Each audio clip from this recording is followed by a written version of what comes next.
భారత్ మాతాకి జై ఏంటి, మన దేశానికి జయము కలుగుగాక. మరి జయం ఎప్పుడు వస్తుంది? నినదిస్తే వస్తుందా? నినాదాలు ఇస్తే వస్తుందా? నిజమైనటువంటి కార్యాచరణ రూపొందిస్తే వస్తుంది. మేము ఆంధ్ర వాళ్ళం, తెలంగాణలో బ్రతుకుతున్నాం. ఆంధ్ర తెలంగాణ ఇలా ప్రాంతాలకు అతీతంగా కేవలం భావజాలం ఏదైతే ఉందో, జాతీయవాదం, దేశభక్తికి సంబంధించింది, దాన్ని కాపాడుకోవడానికి ప్రాంతాలకు అతీతమైనటువంటి వ్యక్తులు సరిపోతారు. కానీ తెలంగాణని కాపాడుకోవడానికి తెలంగాణ వారే అయి ఉండాలి.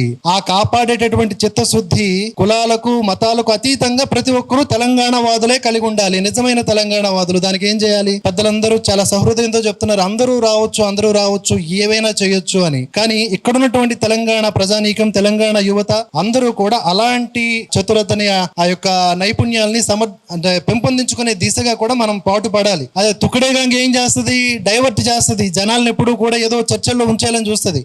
మనము వాళ్ళని నిలువరిస్తూనే తెలంగాణకు సంబంధించిన యువత నైపుణ్యాభివృద్ధి దిశగా ఏ విధంగా ప్రభుత్వాన్ని కూడా ఇచ్చేయాలి అని చెప్పి. ఎందుకంటే తెలంగాణలో ఉన్న యువత ఎప్పుడైతే బలంగా ఉంటుందో అప్పుడు ఆటోమేటిక్గా ఈ ప్రాంతానికి అస్తిత్వానికి ఎలాంటి ప్రాబ్లం ఉండదు.